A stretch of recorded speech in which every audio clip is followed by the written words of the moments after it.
A lot of people that I know say that I'm doing quite well in life. And if you don't know, if you're watching for the first time, look, I'm 20 years old, I'm turning 21 in a matter of days, but I'm a student. I also run a few businesses and I try my best to keep on top of life. Now, I think there's one advantage that I have that unfortunately most people don't have anymore in this world. I have my mind, right? I'm on top of my stuff. I know what I need to do, and I can get stuff done. I can think for myself, and I think that is the biggest advantage that I have, perhaps over a lot of people, especially of my generation. Now, I just said then that I have my mind, right? I have the ability to think and feel things and know what they mean. But I have to say that may not have always been the case, right? I've had days in the past where I just felt awful. I've had periods of time where, quite frankly, I didn't care about anything in life because it felt like there was no point.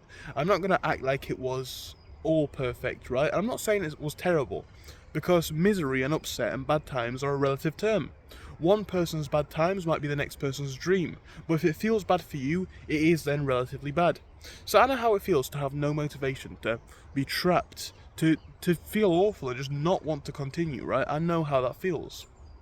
And the reason why I say this is because after going through that a couple of times, right, but specifically in the past a long time ago, I learned a lot of stuff. And I learned once I came out of that I'll never feel like that again.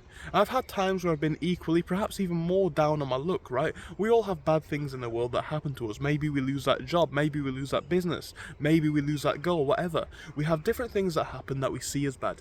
And my point is this: we're all going to feel that, we all feel that from time to time. But when we feel that, most people seem to give up. Now, like I say, I'm talking here from my personal experience, and I've been there, right? Days in bed, you just can't be bothered. But these are the times where you have the most to gain. I mean, we talk about being successful, right? This is the biggest advantage. So if a bad thing's happened to you recently, this is a sort of video that I would have needed in those times. We see bad things and bad times as awful. And they are. I'm not saying it's going to be fun. But you have two opportunities, right? One is to sit in bed and be miserable and eat chocolate and whatever. And the other option is to get on with life. And the reason why I say that is because you are now unstoppable. If you've just lost that job, that experience, that ability, that chance, whatever, you now have less than you had before. You may have nothing. You may feel like a complete failure. But this is an advantage over what I have now, and an advantage over most people in the world, because he with nothing to lose has everything to gain. You know, I sit there and I look back on my times, because obviously I still run all my businesses, right? I make videos every single day. I'm trying to be on top of as much stuff as I can, and I am. But am I progressing as fast as I have in the past? Probably not. And I have a think about why that is, and I'm not going to say it's unfortunate because it's a double-edged sword, right? But I know what the reason is. It's because life's okay. Life's happy, right? I've got enough money. I'd like more, so I'm always doing my businesses and building stuff, but I have enough. And you think about what life looks like, right? And you think about the positions that you've been in. Which me, or which person perhaps, is going to work harder? The person who's just had a nice day with a friend and driven the car, and this business has succeeded today, so it made a lot of money, and then your girl calls you up and then you're cuddling, and you think, okay, at 9 p.m, am I going to get up and go and do some extra work? Probably not. That's not going to be the guy who succeeds as much, because you're comfortable. The times of great progression that I've seen have been the times where there's been everything to gain, because you've got to work. It's not the same level of privilege. It's not the case as to how it was in the past, where it's like, oh, you know, things are good, let's see if we can build this. You need it. And that's why people in that position always have the ability to succeed more, because you need everything more than other people do. Acknowledging this is a difficult thing, because it goes against everything that you want to do. It means that you're going to get up and go on the computer or go to the gym or work on stuff when you don't want to, and it's going to make you probably feel worse. But it's about channeling that power, because if you really have failed, right, if you really have failed, people see that as a bad thing. Failure is not necessarily great, but what's the advantage of it? It's something that I had to realise fairly recently. It was when I had the flu that I realised this, and I just felt terrible. I thought, you know, this is an awful time. But I also thought, if this is a dark time, that means that light times exist. So if there's no dark without light, then there's always a positive to the situation. Like I say, in the times where I've been down on my luck, and this is why I've always sprung back, right? Because I acknowledge this. I did it once. It took me about 6 months, no joke, to acknowledge this. But I realised, right, I'm not doing anything, complaining and moping around. So it took me a while the first time, but from now, I just get on with it anyway because I've got no other option.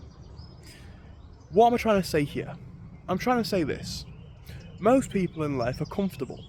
They might pretend that they're not. They might pretend that there's stuff that they want, and they might be.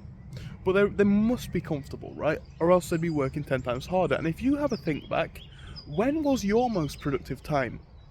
Was it the time when everything was going well? Or was it the time when everything was going a bit bad? And if you think about that, which one can be true in the future if you don't have any experience in the matter? I think it's quite easy to get confused. But I think it's also quite easy to change things, to change the future. Yeah, we have tough times and bad experiences, I do as well, we all do. But what do you want? If you're suffering anyway, and you're going to suffer, why not try and get yourself out of that position rather than sitting there miserable? It's easier said than done, but I have done it. Like I say, most of my videos, in fact all of my videos, are based on life experience, things that I've had happen to me, things that I've done, things that I've even seen from other people. And in regards to this topic, the same is true. We're talking about something which everyone's going to face. Everyone's going to have miserable times. And like I say, misery is relative. So some people might say, oh, so-and-so's so privileged, they don't know about misery. Well, yes, they do. You can be a king, and it might be the fact that you feel like you've never earned your empire because it's just been passed down. That can be a sense of absolute misery. You could be someone who really cannot, not afford to eat, has no food security, and that can be a sense of misery. Now, in the grand scale of the world, am I saying that the two things are equal? No. But are the two things that can debilitate your future? Yes. Now, of course, if you're watching a video like this, you have access to the internet, you're probably in the first half. Perhaps not a king, but you're somebody who lives a life of privilege. And that means that you have a great starting point. First things first, your situations are probably not too bad. Some things are, and in these situations, there's not really much that we can do to oftentimes fix them. But if the situation's not that bad in the grand scale of the world, what's the next answer? It's to think about what the next step is, the next level of progress, the next move. And for a lot of people, it does probably involve them thinking about their energy that they have now. And this is what I think people fail to acknowledge when they are in this bad position. Maybe you've just lost the job. Well, now you've got every job to gain. You've got every potential thing to win. Maybe you're broke. You've got all the money in the world to gain. Maybe you've not got a girlfriend anymore. You got that to gain. Everything is to win for a loser. If you are a loser and you've lost, you have everything to win. And like I say, I don't necessarily take pride in it. I still work as hard as I can, but really, I know for a fact it's the miserable times where I work the hardest. And it's because you have to, right? When you can do a bit less, you do take your foot off the gas slightly. And that doesn't mean that I'm lazy, or I don't think it does. I'll still do as much work as I can. But what that means is I'll do the work that I can, then when I'm tired, I'll go to bed. When I'm truly miserable, I'm not probably going to bed until I almost collapse. I'm doing everything that I can to get myself out of the place, whether that's going for a walk because I'm stressed, whether that's working on new businesses because I don't have a business, whether that's, I don't know, it can be a lot of different things for a lot of different people. I've had certain experiences and you will too. Yours won't mirror mine and that's okay, but because of that, the context and the topic is going to be different. A time when you feel like you've got nothing to lose and everything to gain is a time of great strength. It's a time where you have nothing else that can go wrong and everything that can go right. You have everything to gain. Think about how good that is. You have the chance to prove yourself. You feel like a loser? You want to complain about that? Well, what's going to happen? You're not going to start winning, are you? Go and prove that you're a winner. Go and prove that you're great. Go and prove excellence in the world. And that's what I mean. Once you do this once or twice, and I've only had this really happen once, where I thought I couldn't get out of the situation. Once I did it once, I'm always getting out of the situation. Whatever it is, I'm broke. Okay, start a new business. You can't start a new business, get a job, stack some money. Whatever. You've got no gains, go to the gym. You've got no confidence, get out there in the world. Whatever it is, right? If you're in that bad place and something bad's just happened, this could be the biggest advantage to ever happen to you. But you've got to channel that energy away from sitting in bed and being miserable to actually real world results. Life is a competitive game. That's a drawback and an advantage. In a competitive game, and it is a competitive game, right? You've got everything to play for. Everything is player kind of versus player. And if you think about that, that's true. If you want a specific car and there's a certain number made, what's going to affect it? Not everyone can have it at that point. You want a certain girl? Well, maybe she's got better options. Maybe you are the best option. You want to build a business? Someone's working harder than you.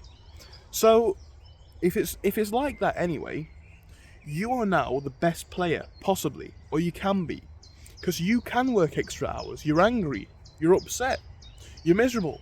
You got nothing to lose. Put yourself through something productive and have some positive results afterwards.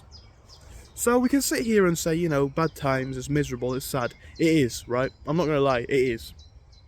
But this is also a great time for production. It's a great time for success, if you make it one.